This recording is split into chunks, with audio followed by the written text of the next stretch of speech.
We are absolutely swimming in data these days, right? But how do we actually find the simple, powerful answers hidden inside all that noise? Well, today, we're going to dive into the SQL tools that do exactly that. They turn massive data sets into information that actually means something. Okay, picture this. You're staring at a giant spreadsheet. It's got 10,000 rows, and every single row is a sale. It's just a wall of numbers, names, and dates. Honestly, it's enough to make your head spin.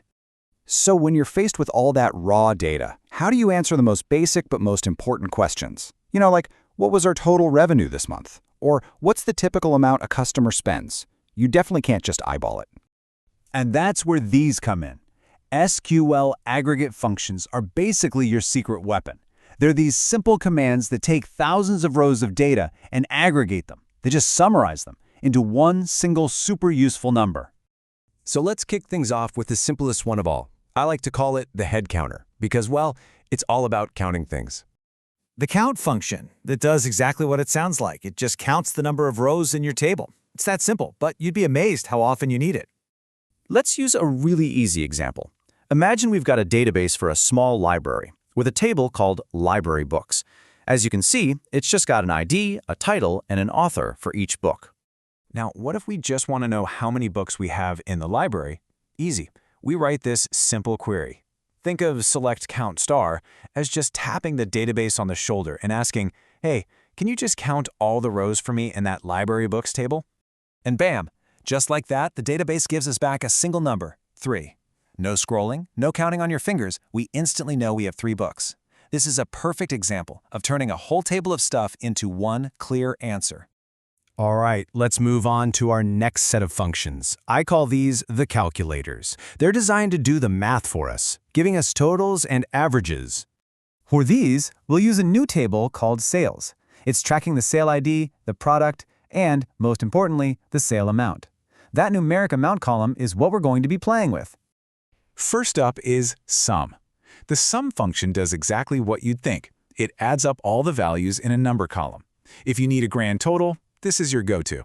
So the query looks like this. We're telling the database, hey, go find the amount column in the sales table and just add everything up for me. And there's our result. The database crunches the numbers, 1,200 plus 25 plus 75, and gives us the total revenue, 1,300. See? A simple, clean answer from a whole table of data. But a total doesn't always tell the full story, does it? What if you want to know the typical sale amount? For that, we use the AVG function, which, you guessed it, stands for average. And check it out, the query is almost identical. We just swap out sum for AVG. Select average amount from sales. Now we're asking for the average value in that same column. And the result is $433.33. Now this is where things get really cool. The sum function gave us the big picture, our total money, but average VG tells us a more detailed story, what a typical customer spends.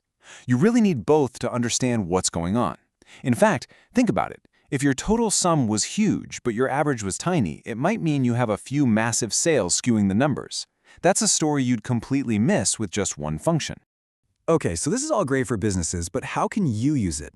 Let's bring this home and make it a little more personal. Let's say you're a student, and you're tracking your study habits in a simple little database called Study Log. You just log the date, the subject, and how many hours you studied. With the functions we just learned, you can get a crystal clear picture of your study habits in seconds. Use sum to find your total study time. Use AVG to see how long your average study session is. And use count to see how many times you actually sat down to study. 3 simple queries give you a complete overview of your effort.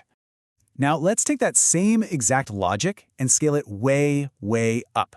Because this process is exactly what powers the biggest companies in the world every single day.